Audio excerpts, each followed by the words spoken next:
Oi pessoal, estamos de volta na continuação do estudo do Evangelho segundo o Espiritismo. Hoje na aula 5, vamos continuando aqui e vamos falar sobre publicanos.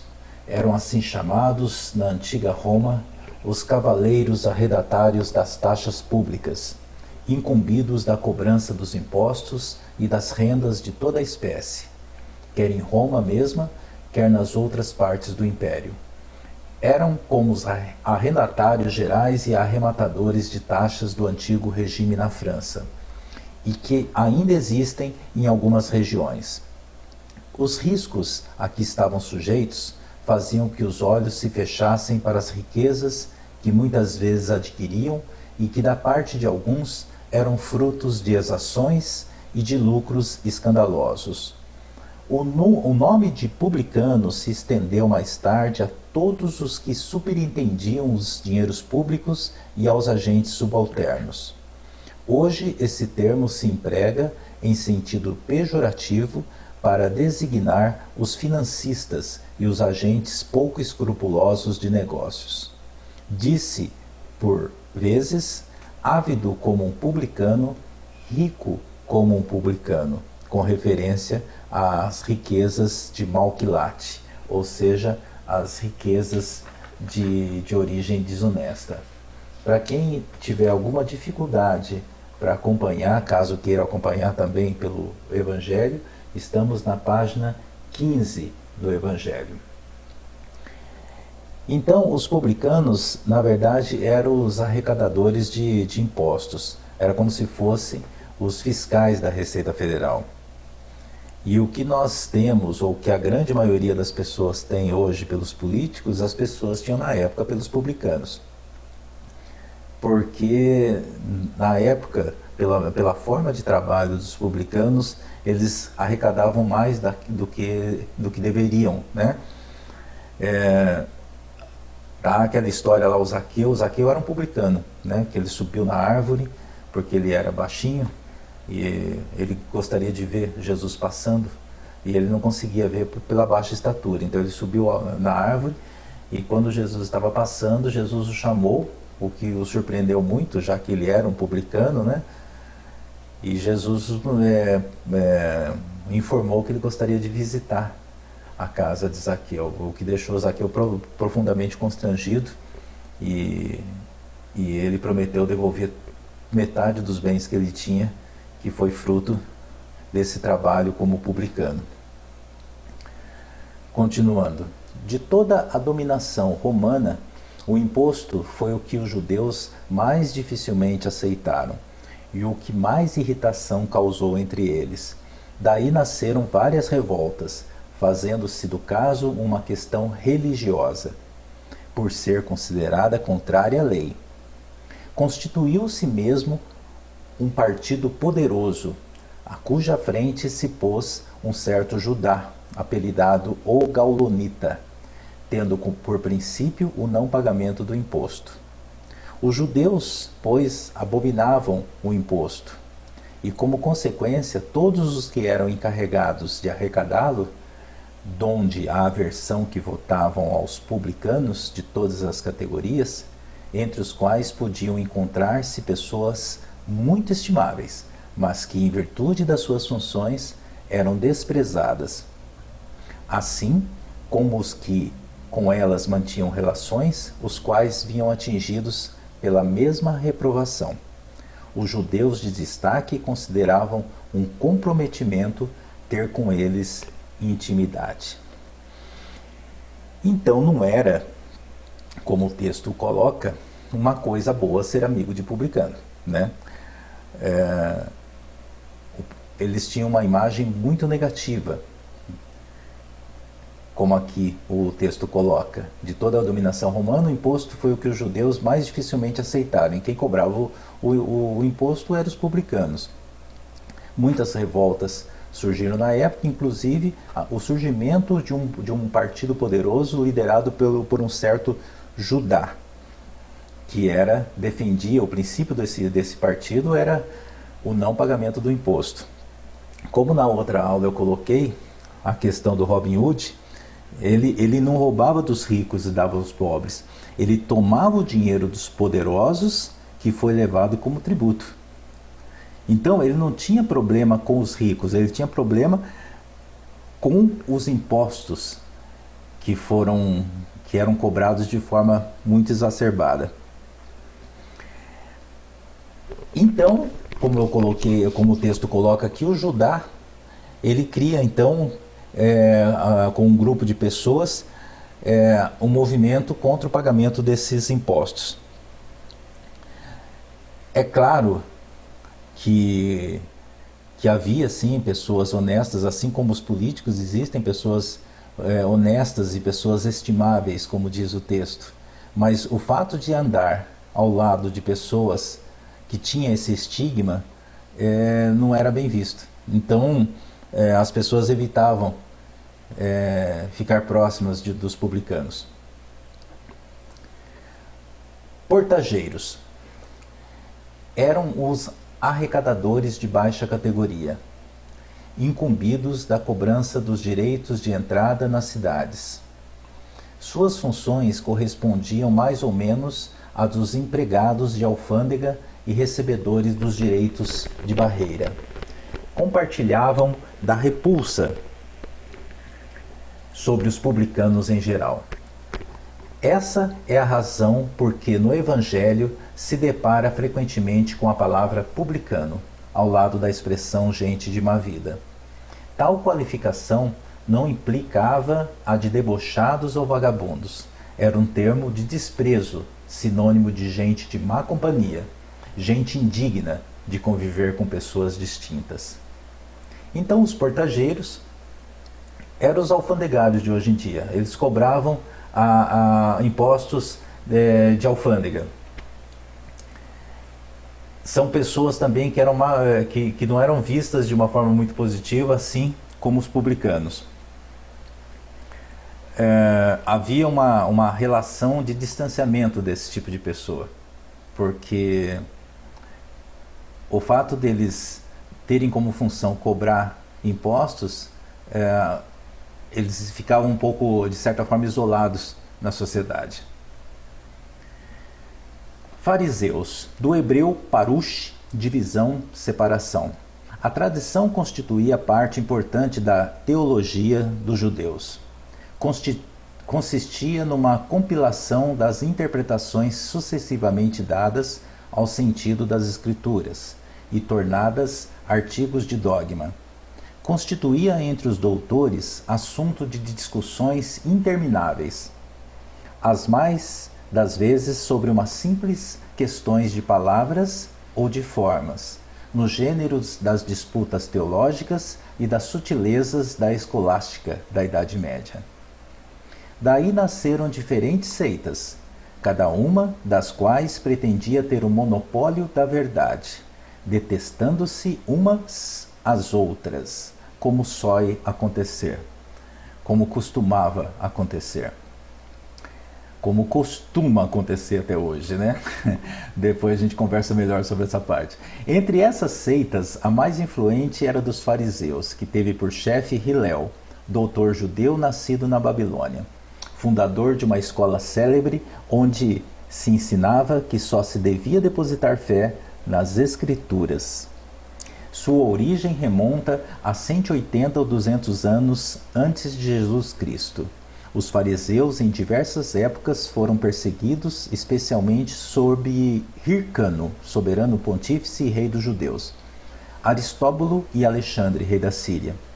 Este último, porém, lhes deferiu honras e restituiu os bens, de sorte que eles readquiriram o antigo poderio e o conservaram até a ruína de Jerusalém no ano 70 da era cristã, época em que lhes apagou o nome em consequência da dispersão dos judeus. Então aqui Kardec coloca que as disputas e os debates teológicos eram semelhantes às sutilezas da escolástica. Então, vamos fazer aqui um breve comentário sobre essa questão da escolástica para entender melhor esse texto. Nota do expositor, escolástica, né? Disponível nesse site aqui, InfoEscola, escrito por Williams Maciel. O período conhecido como escolástica perdurou até o fim da Idade Média e tem seu nome derivado da palavra latina scholasticus, que significa aquele que pertence a uma escola. O filósofo de maior destaque desse período, que promoveu a transição real do platonismo para uma forma mais sofisticada de filosofia, é Tomás de Aquino. O método escolástico consistia em leitura crítica de obras selecionadas, aprendendo a apreciar as teorias do autor, por meio de estudo minucioso do seu pensamento e das consequências deste. Neste processo, como complemento, eram explorados outros documentos ou obras relacionadas como a obra em questão. A partir da comparação entre o texto da obra e os documentos a ela relacionados, especialmente documentos da Igreja e análise de estudiosos anteriores, se produzia a Sententiae, curtas sentenças nas quais eram listadas as discordâncias entre as fontes diversas, acerca dos temas tratados da obra em estudo. As Sententiae podiam incluir também recortes dos textos originais para comparação e comentário. Ou seja, o que Kardec cita aqui, a escolástica, é sobre essa questão dos debates sobre diversas fontes, né, que esse grupo de estudiosos faziam. É o que a gente faz aqui. É uma forma de escolástica. Pegar o que o autor escreveu, trazer essas notas de fora, comparar com aquilo que foi escrito, para daí tirar uma conclusão. Só que nessa fonte aqui, citada por Kardec, ele está falando desses indivíduos que eram os doutores da lei. E esses indivíduos da escolástica eram extremamente minuciosos e ficavam horas debatendo.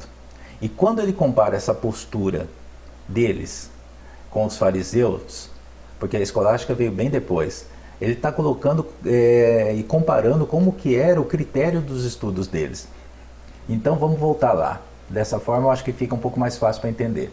A tradição constituía parte importante da teologia dos judeus. Consistia numa compilação das interpretações sucessivamente dadas ao sentido das escrituras e tornadas artigos de dogma.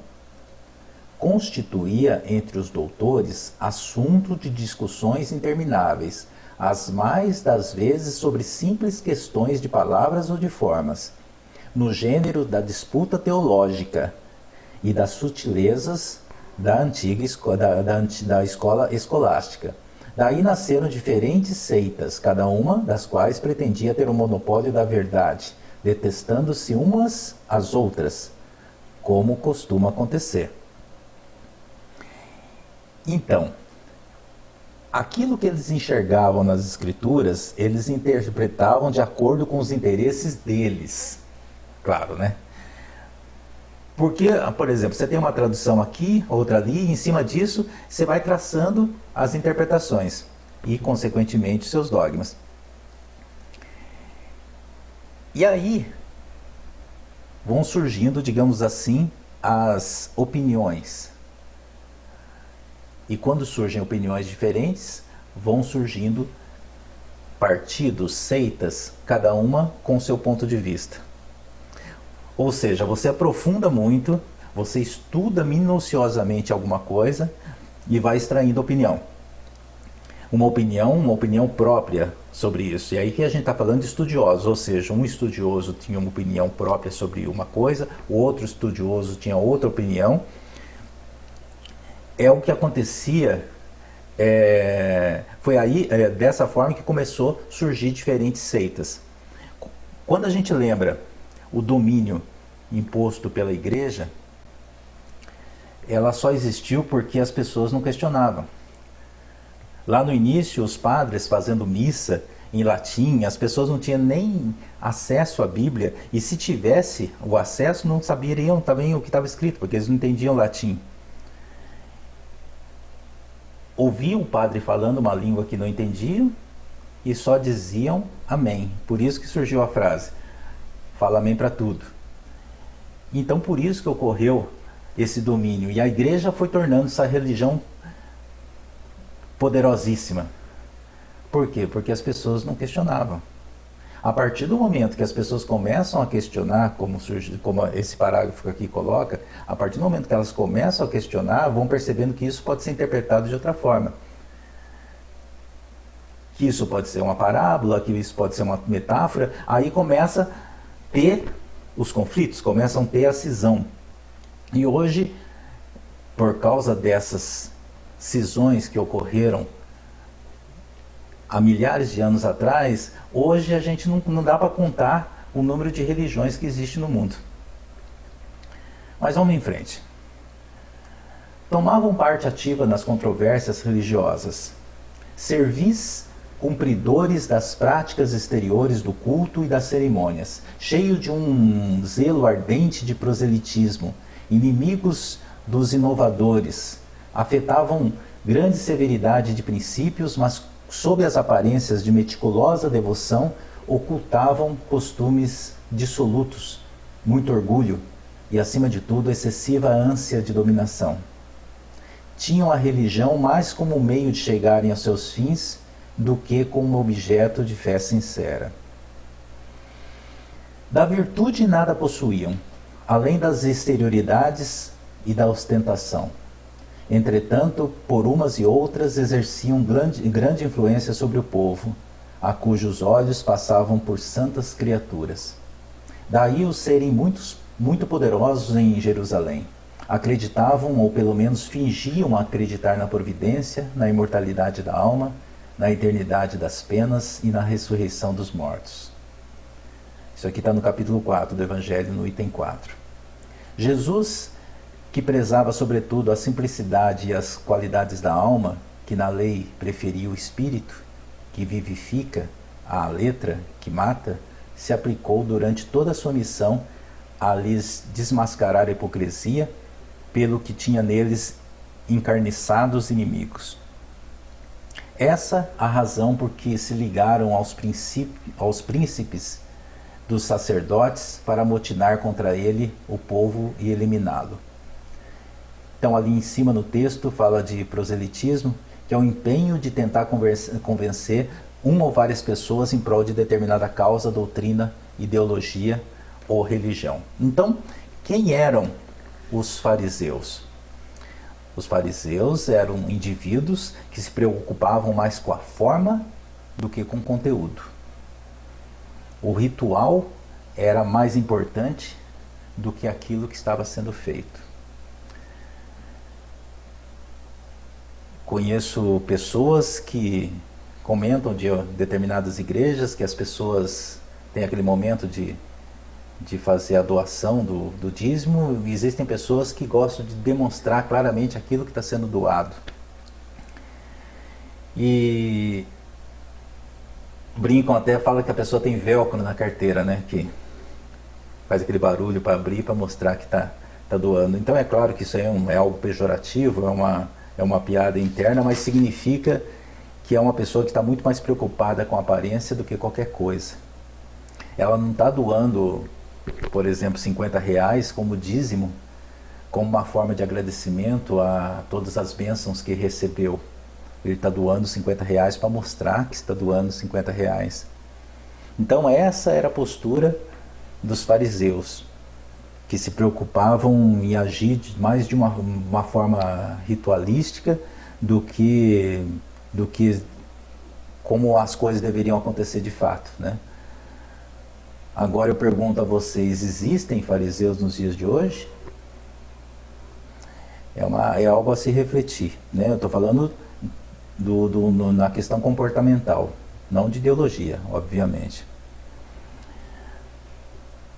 Aqui no primeiro parágrafo, na segunda linha, ela fala que servis cumpridores das práticas exteriores do culto e das cerimônias, cheios de um zelo ardente de proselitismo. Ou seja, eles eram mais preocupados em converter as pessoas no que realmente eles gostariam que dentro dos dogmas que eles defendiam, entendeu? Esse era o principal objetivo deles, convencer as pessoas sobre algo que eles tinham como conceito de vida. Inimigo dos inovadores. Inimigo dos inovadores. A outra pergunta que eu faço para vocês: hoje em dia, vocês conhecem pessoas que são inimigas da inovação? Você chega com algo novo a apresentar, algum trabalho, algo que pode ajudar talvez a sua comunidade, e a pessoa não aceita porque está fugindo totalmente daquele modo de trabalhar. Ou seja, a gente evoluiu muito na civilização, na tecnologia, mas ainda em muitas ocasiões aqui no nosso dia a dia, na nossa sociedade, parece que a gente se remonta naquele conservadorismo que vem lá de trás. Nós estamos assim já no século XXI, mas de certa forma parece que a gente, em alguns momentos da vida, parece que a gente vive lá. Temos roupas diferentes, mas se a gente não tomar cuidado, a gente não evolui em função desse relacionamento cheio de conservadorismo. Você se identifica com o samaritano, com o publicano, com o fariseu? Estou falando de organizações sociais, eu não estou falando de... Volto a falar, eu não estou falando de ideologia, eu estou falando de comportamento. Ou seja, eu não sou um fariseu, doutor da lei, mas de repente eu sou um fariseu porque eu me preocupo mais pela aparência do que pela essência. Eu não sou um samaritano porque eu moro em Samaria, mas eu sou um samaritano porque eu não aceito nada que venha de fora. Porque eu só posso aceitar o que está dentro do meu círculo. E assim a gente vai se identificando de forma arquetípica, ao invés de ficar lendo algo como se fosse apenas um documento histórico. É esse o propósito aqui do nosso curso. Não é simplesmente ler textos históricos, mas é através deles trazer para o nosso dia a dia, para que a gente possa refletir: será que isso está acontecendo de novo na minha vida? Com quem que eu me identifico? Eu me identifico com alguns desses povos ou eu me identifico com Jesus? Vamos em frente. Escribas. Nome dado a princípio aos secretários dos reis de Judá e a certos intendentes dos exércitos judeus. Mais tarde foi aplicado especialmente aos doutores que ensinavam a lei de Moisés e a interpretavam para o povo. Faziam causa comum com os fariseus, de cujos princípios partilhavam, bem como da antipatia que aqueles votavam aos inovadores. Daí o envolvê-lo Jesus na reprovação que lançavam aos fariseus. Ou seja, escribas, eles tinham a vinculação ideológica, eles tinham total vinculação com os fariseus. Sinagoga. Sinagoga era o único templo que havia na Judéia, o de Salomão, em Jerusalém, onde se celebravam as grandes cerimônias do culto.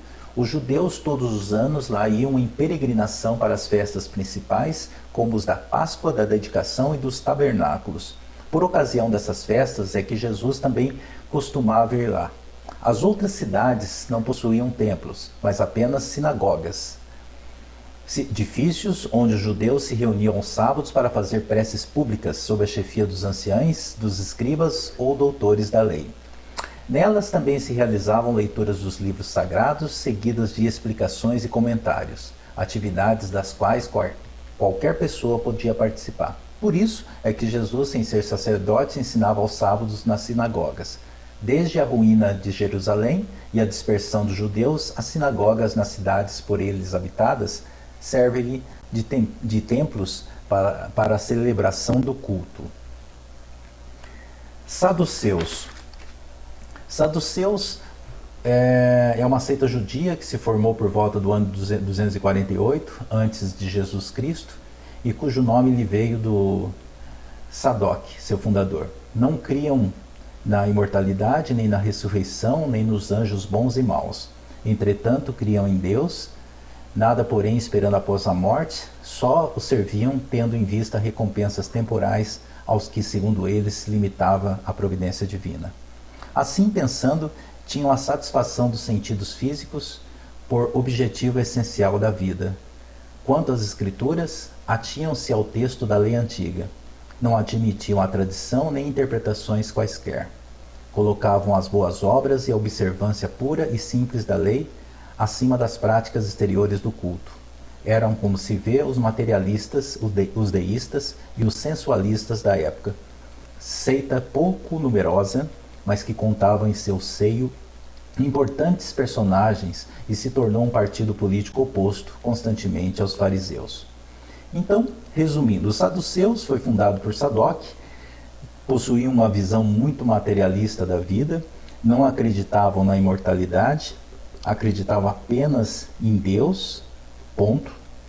O que valia na vida para eles era o que eles conseguissem realizar ali na existência momentânea deles. E não esperavam nada além disso, né? E eram oponentes políticos dos fariseus. Essênios, também seita judia fundada cerca de 150 anos antes de Cristo, ao tempo dos Macabeus, e cujos membros, habitando uma espécie de mosteiros, formavam entre si uma associação moral e religiosa. Distinguiam-se pelos costumes brandos e por austeras virtudes, ensinavam o amor a Deus e ao próximo, a imortalidade da alma e acreditavam na ressurreição. Viviam em celibato, condenavam a escravidão e a guerra. Punham em comunhão os seus bens e se entregavam à agricultura. Contrário aos saduceus sensuais que negavam a imortalidade, os fariseus de rígidas práticas exteriores e de virtudes apenas aparentes, nunca os essênios tomaram parte das querelas que se tornaram antagonistas àquelas duas outras seitas. Pelo gênero de vida que levavam, assemelhavam-se muito aos primeiros cristãos, e os princípios da moral que professavam induziram muitas pessoas a supor que Jesus, antes de dar começo à sua missão pública, lhes pertencera à comunidade. É certo que ele há de tê-la conhecido, mas nada prova que se houvesse filiado, sendo, pois, hipotético tudo quanto a esse respeito se escreveu. Então, os essênios viveram e existiram bem antes de Jesus. Eles viviam de forma muito parecida com o comportamento e a conduta de Jesus, condenavam as guerras e a escravidão, acreditavam na imortalidade da alma e ensinaram o amor a Deus e ao próximo. Por isso, quando Jesus surgiu, algumas pessoas acharam que ele era um essênio, mas nada prova que ele teve alguma relação com esse povo. Terapeutas, do grego terapeutai, formado por terapeuem, servir, cuidar, isto é, servidores de Deus ou curadores. Eram sectários judeus contemporâneos do Cristo, estabelecidos principalmente em Alexandria, no Egito. Tinham muita relação com os essênios, cujos princípios adotavam, aplicando-se como esses últimos à prática de todas as virtudes. Eram de extrema frugalidade na alimentação, também celibatários, votados à contemplação e vivendo vida solitária, constituíam uma verdadeira ordem religiosa. Filon, filósofo judeu platônico de Alexandria, foi o primeiro a falar dos terapeutas, considerando-os uma seita do judaísmo. Eusébio, São Jerônimo e outros pais da igreja pensam que eles eram cristãos. Fossem tais ou fossem judeus, o que é evidente é que, mesmo do modo que os essênios, eles representam o traço de união entre o judaísmo e o cristianismo. Bem, agora eu vou dar uma passadinha rápida aqui nesses dois personagens muito importantes para a doutrina espírita, Sócrates e Platão, né? Sócrates nasceu em Atenas, provavelmente no ano de 470 a.C., e tornou-se um dos principais pensadores da Grécia Antiga. Podemos afirmar que Sócrates fundou o que conhecemos hoje por filosofia ocidental. Seus primeiros estudos e pensamentos discorrem sobre a essência da natureza e da alma humana. Era considerado pelos seus contemporâneos um dos homens mais sábios e inteligentes. Em seus pensamentos, demonstra uma necessidade grande de levar o conhecimento para os cidadãos gregos. Seu método de transmissão de conhecimentos e sabedoria era o diálogo. Platão viveu também na mesma época que Sócrates, que nasceu no ano 470, Platão 428 até 348. Foi um filósofo matemático do período clássico da Grécia Antiga, autor de diversos diálogos filosóficos e fundador da Academia em Atenas, a primeira instituição de educação superior do mundo ocidental, juntamente com seu mentor Sócrates e de seu pupilo Aristóteles. Platão ajudou a construir os alicerces da filosofia natural, da ciência e da filosofia ocidental. Era um racionalista, realista, idealista e dualista, e a ele têm sido associadas muitas das ideias que inspiraram essas filosofias mais tarde. Sócrates, como Cristo, nada escreveu, ou pelo menos nenhum escrito deixou. Como Cristo, teve a morte dos criminosos, vítima do fanatismo por haver atacado as crenças que encontrara e colocado a virtude real acima da hipocrisia e do simulacro das formas, por haver, numa palavra, combatido os preconceitos religiosos. Do mesmo modo que Jesus, a quem os fariseus acusavam de estar corrompendo o povo com os ensinamentos que lhe ministrava, também ele, Sócrates, foi acusado pelos fariseus do seu tempo, visto que sempre os houve em todas as épocas por proclamar o dogma da unidade de Deus, da imortalidade da alma e da vida futura. Assim como a doutrina de Jesus só a conhecemos pelo que escreveram seus discípulos, da de Sócrates só temos conhecimento pelos escritos do seu discípulo Platão. Julgamos conveniente resumir aqui, os pontos de maior relevo para mostrar a concordância deles com o princípio do cristianismo. Então, nessa questão, existem um resumo do que Sócrates e Platão deixou, a partir aqui da página 19. Eu peço que vocês deem uma passada nesse resumo da doutrina e qualquer dúvida podem me chamar no privado e conversar a respeito. A próxima aula já entraremos no capítulo 1. Eu não vim destruir a lei. A partir dessas próximas aulas, a gente vai procurar colocar aqui algumas questões para que a gente possa debater, mas eu peço, em relação a essas aulas que a gente fez até aqui, da introdução, de ter de vocês o que vocês pensam, o que vocês acharam, eu deixei aqui algumas questões nessa aula aqui em relação aos fariseus que gostaria que vocês respondessem, até para sentir o entendimento que tiveram sobre essa nossa última explanação. Muito obrigado de estarem aqui com a gente e até semana que vem.